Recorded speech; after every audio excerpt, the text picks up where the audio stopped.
Assalamualaikum guys. Halo Sobat Ani. Welcome to Kajian Animasi Kuliah Kuliah sambil sambil berkarir.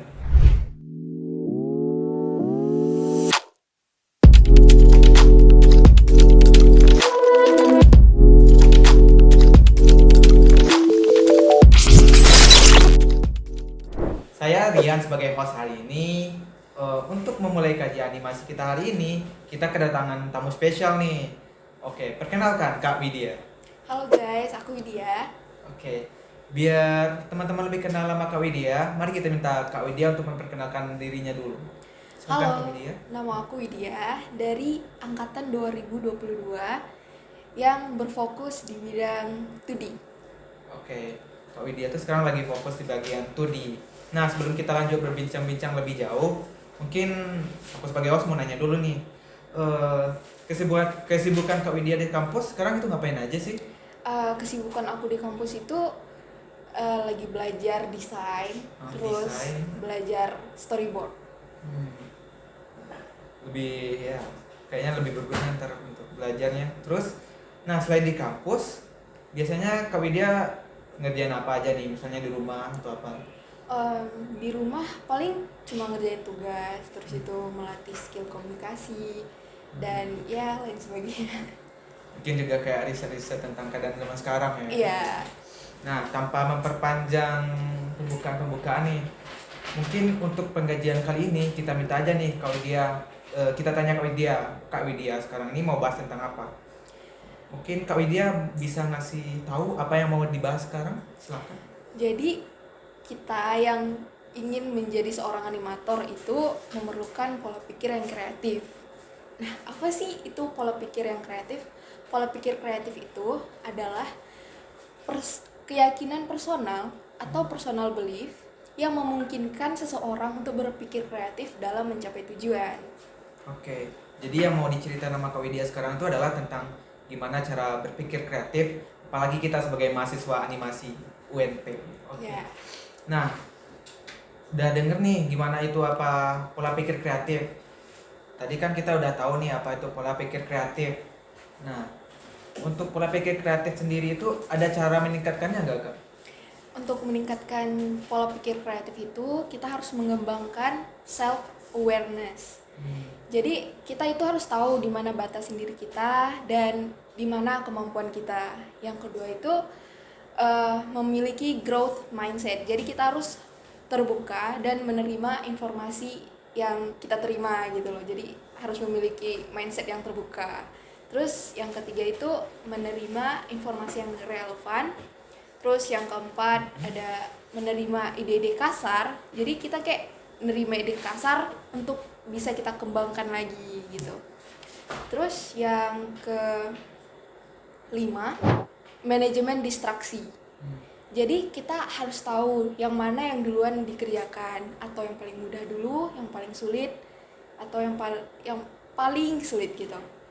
Terus periode istirahat yang baik. Jadi periode istirahat yang baik itu sangat penting untuk pola pikir kreatif kita.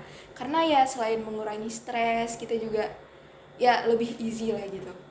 Oke, jadi inti untuk cara meningkatkan pola pikir kreatif dari Kak Widya tadi itu, kita sebagai orang yang ingin berpola pikir kreatif, kita tuh nggak boleh terlalu tertutup, berpikiran terbuka, Iya. dan harus pandai-pandai dalam manajemen waktu atau gimana cara kita istirahat.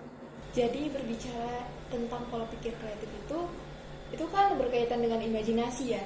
Jadi Albert Einstein itu pernah bilang kayak gini, imajinasi itu lebih berharga daripada ilmu pengetahuan. Karena logika akan membawa Anda dari A ke B, tapi imajinasi akan membawa Anda kemana-mana gitu. Jadi bayangin beliau itu bikin bom atom itu dimulainya dari imajinasi dulu, baru dimasukkan ke logika, dimasukkan ke teori relativitas. Bayangan nih kayak Albert Einstein yang cuma ngebayangin buat yang cuma berimajinasi, hasil imajinasinya pun bisa menjadi bom atom yang dapat menghancurkan umat manusia. Nah, itu kan beberapa pendapat dari ahli soal pola pikir kritis. Oke.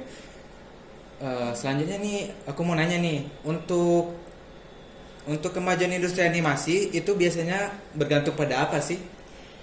Untuk mengembangkan animasi itu kita membutuhkan SDM ya, SDM yang berkualitas. Ya, melihat penduduk Indonesia yang memiliki orang yang usia produktifnya banyak, itu mungkin kita bisa lebih mengembangkan animasi dari negara maupun ke mancanegara. Nah, Indonesia itu harus mampu meningkatkan pesaing untuk menyaingi animator luar negeri seperti Amerika dan Jepang gitu ya kan. Nah, kalau dilihat dari yang dibicarakan sama Kak Widya tadi, peluang Indonesia untuk menjadi pesaing kayak Amerika atau Jepang untuk animasi itu sebenarnya besar. Tapi apakah langkahnya sekarang udah benar? Ya, kita belum tahu ya.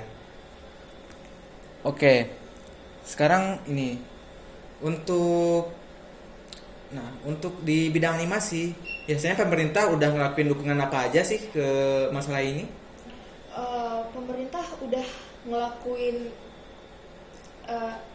maksudnya Kementerian Kemenperin. Kemenperin. Kementerian Perindustrian. Kemenperin Ya. udah ngelakuin banyak hal untuk kita gitu kan. Salah satunya itu kayak BDI Terima kasih, Pak. Denpasar. Ya. Terima kasih Pak. Untuk BDI Denpasar. Jadi kebetulan tim abang ini lolos ya tahap awal IP Bootcamp ya. Happy Bootcamp. Terus kebetulan saya juga masuk dalam tim abang ini. Jadi selamat untuk kita Ya, berdua. selamat. Nah, buat teman-teman tahu aja nih, BDI ini bisa dibilangkan lembaga yang dikembangkan sama Menperin untuk membantu mahasiswa atau anak-anak muda di negeri ini untuk belajar lebih dalam soal animasi. Nah, di Padang sendiri, di kampus kita ini, untuk BDI pun juga melakukan kegiatan. Contohnya seperti Diklat 3-in-1. Itu biasanya lebih ke 3D modeling, mulai dari layout, 3D animate, dan 3D modeling atau asset. Oh, berarti BDI itu lebih ke pelatihan ya? Iya.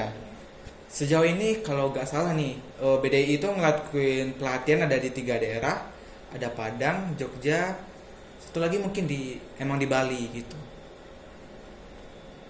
Ya, melihat animator kita yang mungkin bisa bersaing di luar negeri itu, ya dukungan dari pemerintah, pendidikan, masyarakat itu dibutuhkan ya guys, dari semua pihak gitu. Ya.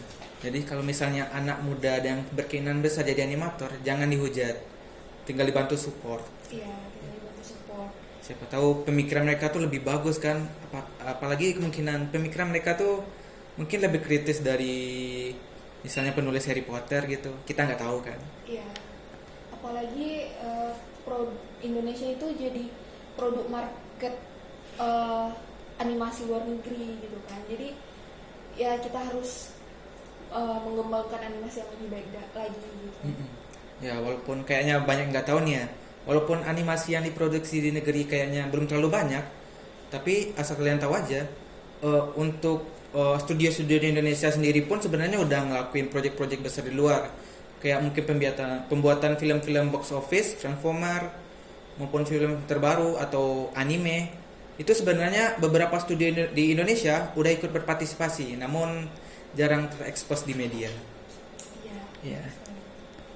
Nah itu ya soal pembahasan gimana cara berpikir kritis dan gimana keadaan atau cara penerapannya di negara kita pada saat ini gitu.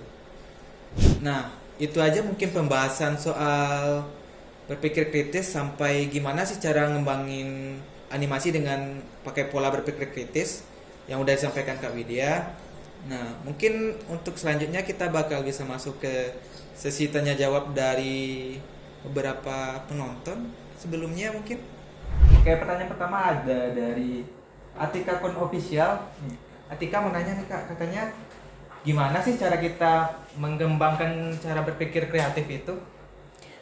Mengembangkan cara pikir kreatif itu ya dengan kita mulai menulis ide-ide apa saja yang terpikirkan gitu. Jadi kita bisa menuangkannya dalam gambar atau apa gitu ya kan. Mungkin bisa ditulis ya. Ya bisa ditulis. Jadi kayak kalau ada ide itu ya jangan dibiarin simpen di kepala aja. Itu kalau nggak lupa atau ke distraksi sama yang lainnya, misalnya ini mikirin adegan bertarung, ntar pas beli cabai ke kedai malah kecampur. Jadi kan gimana ya? Kalau intinya misalnya kalau ada teman-teman kepikiran suatu ide seperti yang kayak kata Kak Widya tadi bisa dituangkan ke sebuah media, mau ditulis, digambar dan lain-lainnya. Bukannya Iya. begitu Kak? Iya. Iya. Dan itu juga bisa berguna untuk teman-teman yang nggak percaya diri ya. Jadi bisa mengekspresikan idenya itu dalam sebuah karya. Jadi kita nggak usah harus muncul gitu kan. Jadi jangan takut karya kita itu jelek atau gimana. Padahal itu belum diliatin ke orang lain kan. Ya mungkin teman-teman mikir nih karya teman-teman tuh nggak bakal diterima sama teman-teman dekat yang sekarang. Tapi kan kita nggak tahu orang lain bakal suka atau enggaknya. Seenggaknya kita tuh nyoba dulu sebelum berpikir yang aneh-aneh. Iya. Pertanyaan selanjutnya ada Putri aja. Pertanyaannya itu. Kak, gimana sih gerakan pemerintah terhadap animasi kita di Indonesia? Mungkin ini kayak apa ya? Seperti apa aja sih dukungan pemerintah untuk bidang animasi yang ada di Indonesia? Ya seperti yang dijelaskan tadi dengan adanya BDI ya atau kompetisi animasi lainnya itu ya sangat berguna lah untuk animator Indonesia. Nah, dan juga ini mungkin kayak kesempatan bagus juga ya sama kita kayak ada program MBKM dari Menteri kemarin.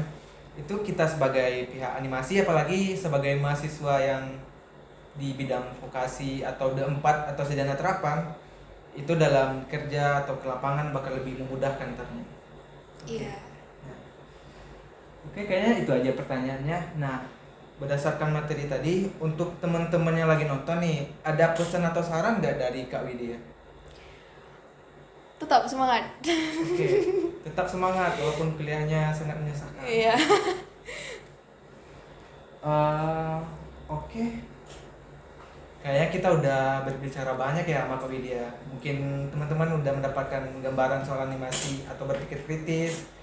Dan ya, mungkin semoga aja ilmu teman-teman tuh bertambah, bisa memotivasi dan menginspirasi teman-teman juga lah. Biar tetap semangat dalam berkuliah atau mungkin untuk lebih menambah kesukaannya pada animasi. Oke, terima kasih Kak Widya atas waktu sharingnya. Sama. Oke. Nah, nantikan kajian-kajian selanjutnya pada episode berikutnya yang nggak kalah menarik lagi pada hari ini. Nah, oke, mungkin itu aja untuk kajian hari ini. Saya Rian sebagai host izin pamit undur diri. Dan saya Widya izin pamit undur diri. Ya. Dan jangan lupa untuk share, comment, like, and subscribe. Oke. Kaji animasi, kuliah sambil berkarir.